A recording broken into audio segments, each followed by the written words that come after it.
All right, guys, here's a fun video today talking about the OM-5 Mark II. That's right, my first OM Systems camera that I'm testing on this channel, or for that matter, anytime. Even when it was Olympus, I never got to try one of those cameras. And I am excited. I've had this only for a couple days. It's more of a first impressions. But I get why people, those are flamingos behind me, I get why there's an audience for Micro Four Thirds. This camera is a lot of fun. Now, it's not the pro camera. That's the OM-1 Mark II, if I'm not mistaken. But this is a nice travel companion. It's robust, great build. Love this limited edition color on this. I got to try out for the next couple weeks, and I'm liking it. I'm liking it. It's got some issues in terms of, I wish there was more features that I'm used to having, but the size, the weight, the feel, I'm loving this camera. Let's talk about it.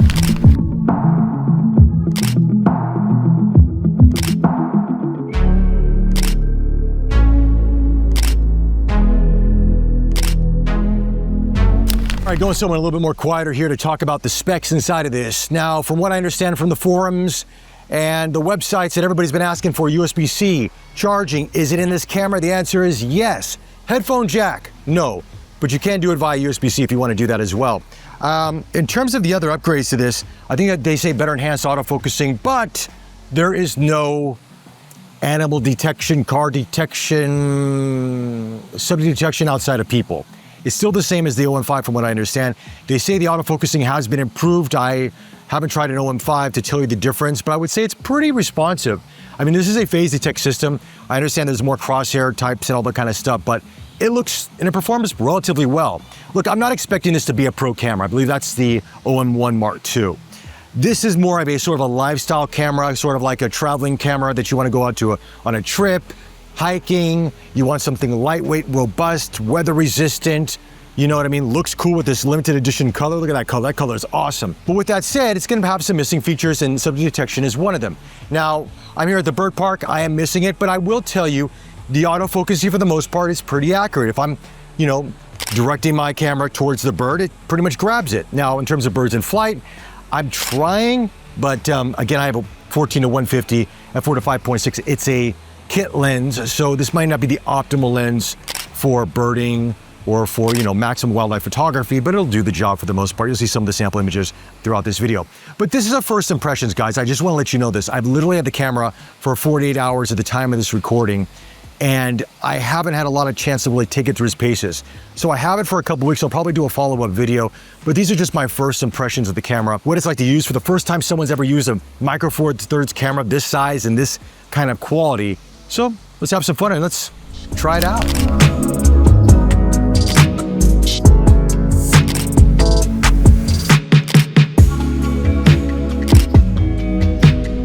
So let's talk about this limited edition color, sand beige. Now they say this is gonna be extremely limited. Once it's gone, it's gone. If you're gonna pick up the OM-5 Mark II and you have the chance to get this color, I highly recommend it. It is beautiful. It's got this very urban sort of military vibe to it with the black and the sand beige. It's kind of almost like a pseudo olive green. I don't know if the video looks a little bit more green in the screen right here that I'm looking at it, but it's a bit more sand color, but it's gorgeous. It's beautiful. It's a matte finish to it. It looks great. And paired with the black wrappings around the camera, it is a really sexy camera for being like utilitarian vibe, you know what I mean? Now, in terms of the ergonomics on this, now I have larger hands, so the OM-1 Mark II, when I pick that camera up, feels more comfortable for me, but I would tell you that there's a vertical grip, or there's a grip to this I saw online that you can get. I think it's for the OM-5. I think it would fit the same because the body looks to be exactly the same except for the dials on top, which are a little bit different color. I would say get that grip, but this is a really nice feeling camera. The buttons, the switches, everything feels good. By the way, you know one thing I actually like about this camera? It's the smallest thing, but it makes a difference when you take photos. It's the shutter, the way that it sounds and feels. It's got this thump sound. It's got this sort of this haptic thump sound like it's a DSLR, even though it's mirrorless. It has this really tactile feel that I love and enjoy. Every time I take a photo with this, I'm like, ooh, this is nice. I like this a lot. So I don't know, it's the small things, but that's the thing about photography, right? It's these small features in a camera that make it fun to take it out and photograph and do video work with. Yes, we have our cameras that are tool cameras, but when you have something like this, which is fun to use, that you enjoy, it makes it all the more I mean, it's what makes photography fun. Now, again, it's not gonna be a spec king out there. There's other cameras that are gonna have way more specs. Even the OM-1 Mark II is a pro camera. Better subject detection, better autofocus, better everything, right? But it's a different price point.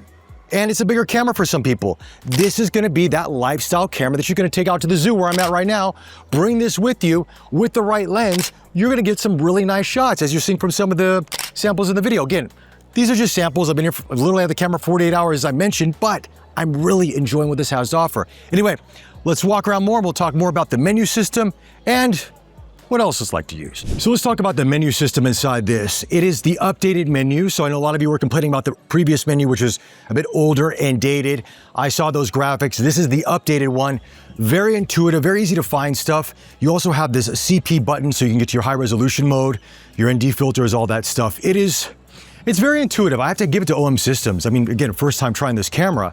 I could pretty much find most of the settings I wanted to. Obviously, the CP button and then accessing the rear dial to sort of get to your sub menu was a little bit challenging. I had to get some help on that one, but for the most part, it's a very intuitive camera. And I think if you're new to OM Systems like myself, I think you spend a couple days with it, you'll get the hang of this. No issues at all with that. Of course, there's instruction manuals and there's YouTube videos like this that'll walk you through some of the stuff too. But yeah, gotta hand it to them. They did a great job. And it's very easy to do one-handed photos on this.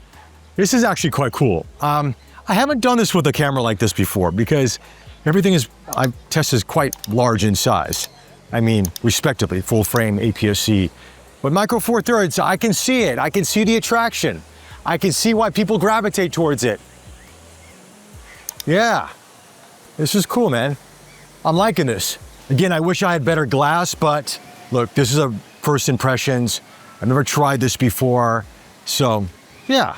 But there we go. Not bad. I'm at 300 millimeters equivalent to full frame, and that's the size of the camera. So far, walking around the zoo, unfortunately, there's no animal detection on this. It's only people detection or human detection. So that kind of is a bit of a bummer. Now, again, I know it's not their Pro Series camera, which is gonna have more of that, but it'd be nice to have that nonetheless. So you get a little bit of that. I mean, it is 2025, right? I mean, you would like to have subject detection in most of your camera systems out there, especially cameras that are this capable. I mean, you're really getting, you know, up to, I think, 30 frames per second in burst mode. You've got fantastic image stabilization inside of this, 7.5 stops. You've got a lot of great things in this camera system, but it's only subject detection with people, which maybe they'll add that into a future firmware update. I don't know, but you would think they would have added it in at launch, being that the OM-5 didn't have that as well, and people were hoping that would have come into play. So, as we like to say, it is what it is. Is it a deal breaker? Not necessarily, because you still can capture the subjects. I mean, it still does detect them. You're just not getting that dedicated detection that you would get out of other camera systems.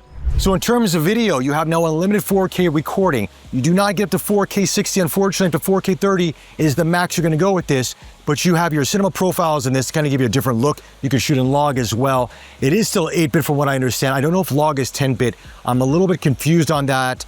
I'll try to get that information and put that here at the bottom of the screen if it is 10-bit in log, but it is 8-bit when you're shooting in your native color profiles. So again, if your exposure is correct and you're not in some area where you need really good dynamic range, 8-bit's gonna be enough for most people out there. But if you really are gonna be in a more stressful situation in terms of lighting conditions, then of course 10-bit will help. But again, this is primarily a photographer's camera, I feel. It's got great stabilization, up to 7.5 stops of stabilization inside the camera, which is awesome. But yeah, this is gonna be a photographer's camera first with some video features that are gonna help you with social media. You can do vertical formats, all that stuff, so it's all in there, no issues at all. So anyway, looks like the clouds are coming for some weather. It's Singapore, it's like this. 1 minute it's sunny, hot, sweaty. Next minute it's gonna rain. I don't worry about the camera, IP53 rated. I can be in rain, it'll be fine. My hair won't be, the camera will be, but that's how we roll. Let's walk around the bird park and let's take some more photos. All right, so my Pocket 3 battery died, so I'm switching over to the OM-5 Mark II for a little bit of a video test and also to continue on with this review. But I'm on the Cine 1 profile right now, and I'm at f7.1 because I don't have an ND filter, unfortunately. 58mm thread, don't have it. But speaking of which, I wish you could actually use the built-in NDs that you can use for photography in video. That would be awesome. Unfortunately, that does not carry over here when it comes to video. I guess it might be the same for the OM-5, but then that's the same as for the OM-5 Mark II. But the stabilization on this is really good. I'm walking around just kind of chatting to you guys here, And this is pretty rock solid. And I've got this kind of set up to the max in terms of stabilization, and I'm thoroughly impressed. Again, this is something about Micro Four Thirds that I've heard about from a lot of people, is the stabilization is really good, and especially with OM system cameras. And this is rock solid. Again, 7.5 stops. If you have IS in the camera, I believe 6.5 without IS, but it's up to 7.5 stops. And this looks great. Oh, by the way, there's an orange tally light as well, which is really cool. And you have this orange record frame around it. So instead of red, you got orange. I like it with this sand beige color, the orange tally light, man. This is awesome. All right, guys, new day. Looked at the images online from photo and video, and just in terms of the image quality alone, I was impressed. Again, it's a 20 megapixel Micro Four Thirds image. And when I nail focus, to me, sometimes it punches above that 20 megapixel sensor size. I mean, I'm very happy with the colors, the detail, the resolution. It's good enough for most people out there. Now, again, I haven't tried the Pro cameras, the OM-1 Mark II, the OM-3, which are supposedly even better. Haven't tried those yet. Hopefully I get a chance one day, but this alone, for who it's designed to be, I think OM Systems has done a pretty good job with this. Now, again, I know the upgrades that most people have been wanting, USB-C, that's inside of this. People wanted a headphone jack, not inside the camera, but you can use the USB-C port to monitor audio if you want to do that with an extension. So there's ways around that. But yeah, this is a very compelling camera. And I love the design. I love the grip on this, which the OM-3 doesn't have. Now, the OM-1, of course, has a better grip, but the OM-3 doesn't. This has it. The design of this camera is beautiful. Now, I don't know if it's plastic or not. It does feel a bit robust. It could be a hardened plastic. I'm not too sure the materials on it. But you know, it's IP53 rated, so you can beat this up a little bit. Take it around in some harsher terrain, and it's small, it's compact, and for people out there that want a nice camera to take with you on a trip, you don't want half of your backpack or travel bag to be full of lenses and a camera body, this is a very viable option. Now you may be saying, what about APS-C versus Micro Four Thirds? Again, I would say these cameras have more features than some APS-C cameras out there have at a lower price point.